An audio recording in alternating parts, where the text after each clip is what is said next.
time is special. This week is special. This week is very special. I mean, in the calendar, I guess the Abrahamic traditions calendar, we've got, this is Palm Sunday. We've got Passover is starting next Friday evening. Easter is on Sunday. And it's also Ramadan. And I actually heard someone interviewed on NPR last week, and he was a Muslim American, and he was saying that for he and his family, Ramadan gave them an opportunity to reflect on their blessings, to just pause and open their hearts and give thanks and be generous with others. And I just thought, oh, that's so beautiful, you know? It's so beautiful. Well, we have the same opportunity to do that, you know, with our traditions, with Passover, with Easter. I do tend to put them together because I come from a mixed marriage, a mixed religious family, so we celebrate both the Jewish and the Christian traditions, which gives us double opportunity to reflect on our blessings. Usually involves a lot of cooking, a lot of hosting, a lot of friends and family, which is wonderful, you know.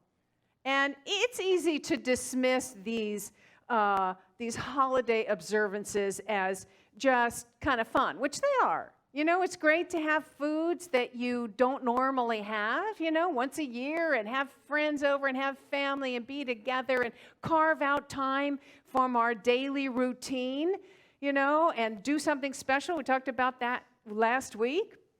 And reflect on our blessings. It's all that, right?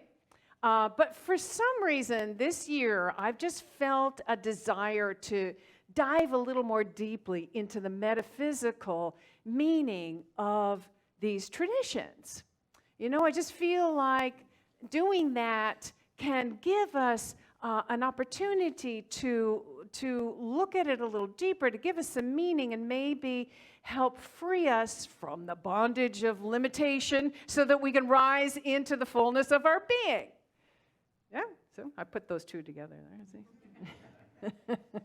And so, you know, on its surface, these biblical stories, you know, and all biblical stories really are so full of magic and miracles, and, you know, in an ancient time when people believed in that kind of thing, and an anthropomorphic God who rewards and punishes, and really punishes, and makes covenants with people. And, you know, for us in this kind of postmodern, you know, scientific world, it just feels out of step, right?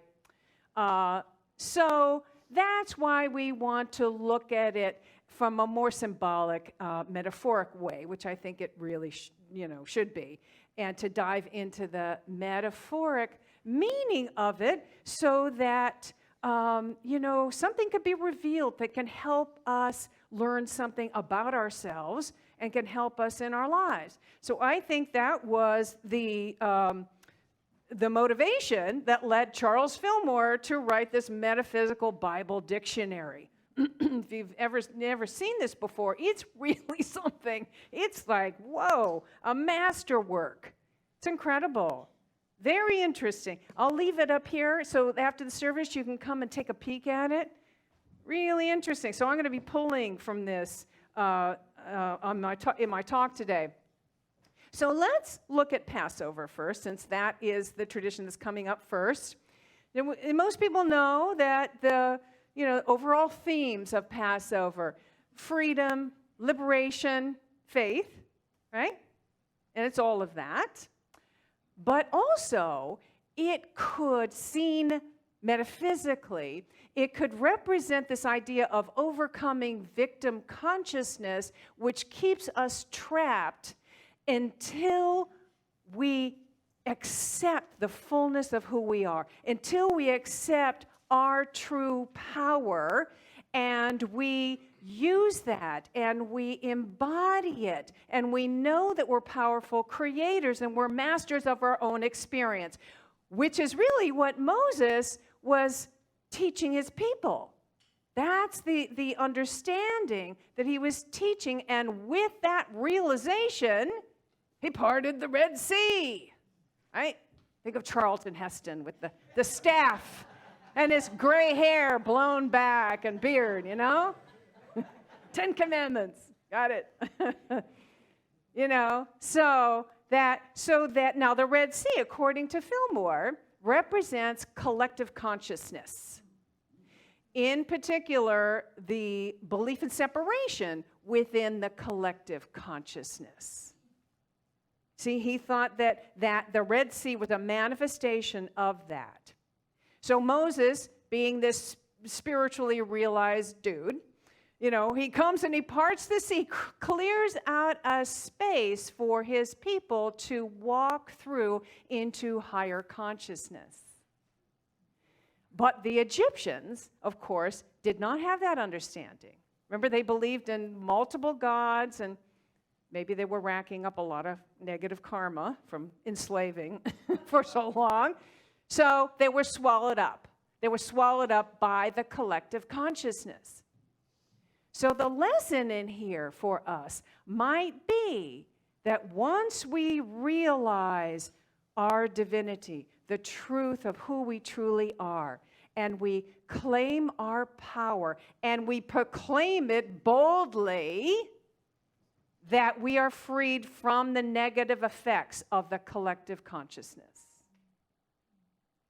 Now that's a handy little trick. That's a good thing to be able to stand in your spiritual power and say, I am not the effect of this collective consciousness. I'm going to stand here in my truth and claim freedom, abundance, well-being, peace, joy, love, safety, harmony, all of those divine qualities. I'm going to stand in this and proclaim it. All right, so now, okay, back to the story. So before, you know, the Israelites are freed from Egypt, there was a lot of drama. Namely the 10 plagues, right? Which if you're at a Passover Seder, you actually go through and mention each one of these. And, you know, I always think, you know, what Pharaoh allowed, he just kept going on. He just kept holding on through the 8 and 9 and 10, which was the worst, right? If it were me, I would be like, you know, after the first cup, the rivers turning to blood and everybody breaking out in boils, I would be like, go, you know, yeah, you're out of here, you're free. I don't know. He kept holding on. He wouldn't acquiesce, right? So Fillmore, no, he didn't. So Fillmore tells us that represents for us this idea of our tendency, really, of resisting the spiritual awareness, that higher spiritual understanding that wants to take hold in us. The resistance to it. And the longer we resist, we're just prolonging the pain and the suffering. And in fact, he says, a very large portion of these ills is the result of human resistance to spiritual consciousness, which is working widely in humanity, right? And I think we can all relate to this, you know? How often have you resisted sitting down in meditation? How often have you resisted doing affirmative prayer? How often have you resisted taking a class you know would support you in your spiritual growth? Or coming here on Sunday, for that matter. You know, we resist growth. We resist change. It's just human nature. Whether it's, you know, the ego within us that is trying to keep us safe, or maybe, you know, we have this fear of change, we have this fear of growth. We just resist change. So we just need to know that the longer we're resisting those things we know that can add to our spiritual growth, the longer we're prolonging, you know, the pain. It's just good to know that. In addition, that higher spiritual awareness, the awakening that is available to us really wants to be embodied on every level of our being. Spirit, mind, body, and our body of affairs. It wants to be embodied. And so Fillmore says that he taught this idea of Pharaoh not letting my people go is that disconnect of that spiritual awareness that wants to be embodied, that really needs to be embodied in us, in our physicality, and in our body of affairs, right? So all change in consciousness, all growth in consciousness has to be carried through into our body of affairs. We put it into action, into our lives, into the world. That's really the fifth principle, right? Remember that we talked about the fifth principle is taking the spiritual truth that we get up here, we understand, and bringing it into our experience. So in other words, in order for us to really have that spiritual awareness move us and transform our lives, our physical selves need to make some kind of adjustment. So you can think diet, exercise, regular spiritual practice, deep breathing, stress reduction exercises, avoiding toxic relationships, toxic behaviors. So we want to, in order to get past this resistance of changing and growing into that higher understanding, the fullness of our being, we want to think about that fifth principle and how can I allow this to move in my body, to where can I apply it in my life, how does it how can it be reflected and show up in my relationships, in the way I'm living and what I'm doing and what I'm thinking. Okay? All right, so so now after escaping Egypt, Moses leads his people to the promised land. Right? They're on the way to a land of milk and honey, and they get lost on the way. And so some of you have heard that joke about, well, Moses, he was a man. Men are loath to stop and ask for directions. And so they wander the wilderness for 40 years. Now, Fillmore tells us that the word wilderness symbolizes undisciplined thought, undisciplined and uncultivated thought. And I shared with you a few weeks ago the symbolic importance of the number 40. It's mentioned over 450 times in the Bible, the number 40. It's really significant. So Fillmore tells us that the Hebrews taught 40 indicates a solid foundation. A solid foundation has 4 corners, so that's the 4. And then the solid foundation from which to build our consciousness, to build our lives, all of that takes time. It doesn't happen immediately, It's even when you have a mystical experience or a cosmic consciousness experience, and you are shot up through your 7th chakra, and everything is opened, and you understand it all. I actually had that experience once in my life when I was 16.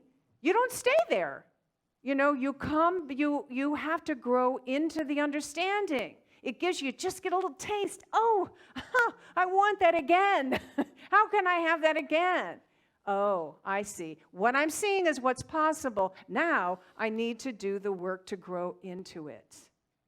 And so that's the idea of the 40 years. It's not really 40, literally. It's just the time that it takes to build our consciousness, to cultivate our thoughts. to grow into this spiritual understanding so that we embody it. So that's the idea of the 40 years wandering in the wilderness, according to Fillmore. Okay, so let's move on to Easter. It's Palm Sunday today, like our little palms. Get some palms here. So Fillmore tells us that palm trees represent realizations in the physical of unlimited resources of strength. Unlimited resources of strength, which is what Jesus would need as he was walking through his last physical experience, right? He would need that resources of strength. Now, here's the thing. He knew what he was walking into. He knew what he was going to face. You know, he knew who would betray him, right? He knew exactly. I mean, here's a man who turned water into wine, who, walked on water, who multiplied the loaves and the fishes. Of course, he knew, and he chose not to use his spiritual power to somehow escape it. He chose to face it, to walk through it, to be present to it. He chose to walk into the fire and rise like the phoenix out of the ashes. These are perennial stories. It's not just Christianity. They're all through history. These stories of Phoenix rising through the ashes, resurrection, recreating from nothing. And they speak to us. They resonate with us because we know somewhere deep in our heart that that's true. We know we have that power of resurrection within us to overcome anything. To overcome anything. So last week, I shared with you this radical idea, and it was just a thought. This idea that, I don't know, maybe Jesus didn't experience tremendous suffering on the cross. Maybe he experienced it as a butterfly experiences metamorphosis. That idea of the total dissolution of the caterpillar, and then that whole process of struggling out of the chrysalis strengthens the butterfly's wings. So maybe he was strengthening his spiritual power going through that experience. Just one idea, right? Many different ways to interpret this, many different perspectives. The other perspective is that he indeed suffered enormously. More than we could ever possibly imagine. And through that suffering, though, he was still able to keep his heart open and love and forgive who was responsible for putting him there. And he says, what? What does he say? Forgive them, for they know not what they do. Forgive them, for they know not what they do. So what an amazing example of what's possible. Some spiritual concepts are difficult to put into practice. Forgiveness is one of those, right? Anybody ever had some difficulty with that one? Yeah. So maybe bringing that idea to mind, that's the concept, that's the key. Forgive them, for they know not what they do, is the key to forgiveness. That's really saying, we all do the very best we can with the consciousness that we have at the time. We can't do anything more. None of us can do anything more than the consciousness that we have. We can only rise to the level of our consciousness in our behavior. And so is everybody else. So that is the key there. That's the key to forgiveness. So we can call on that. We can call on that understanding and that example and that awareness. So let me ask you a question. The first time you walked into this sanctuary at Unity Center of Peace, how many of you noticed this big hunking cross right here on that? Raise your hands. How many people noticed that? And how many people just noticed a window here? About half and half. Wow, that's interesting, yeah. I know. So when I first came here, I saw the big hunking cross. And I thought, oh, God, that was really kind of put off. I thought, oh, are they really Christian? I mean, is it like a Bible-thumping place? What is this? And then somebody told me it was a building that was built by, another organization. And then Unity came in and bought it. So, this is part of the foundation of the wall, so we can't really change it. So now I only see the window. Like after a while, I only see the window and the ever-changing beauty that exists through every season out of this window. That's what I see. Somebody actually came, a guy came to our service once, and he wanted me to call him and talk to him, so I did, and he said, I can't get past it. I just can't get, why do you have that there? And I've told him, well, it was the building. And I said, hang on, because after a while, you won't see it anymore. You'll see the window, and you'll see the beauty out of the window. But he never came back. He couldn't get past that, And I know that we have talked about, well, how can we soften this a little bit? Maybe we can put some corners here, or, do something. We've had these conversations about this. So obviously, I still kind of need to make peace with this idea. So Fillmore recently has helped me with this, because here's what he says about what the cross represents. Okay, the cross is the crystallization of two currents of thought. The vertical bar symbolizes the inner current of divine life. The horizontal bar symbolizes the cross current of human understanding. Wow. Okay, so we have this inner current of divine life that we are. And then this cross current of human experience that we are. We are fully divine. And we're fully human, and here we are at the intersection of the two. We're right here. This is where we live, at the intersection of the two. What an interesting place to be. Wow, I know. What an adventure in learning. What is that all about?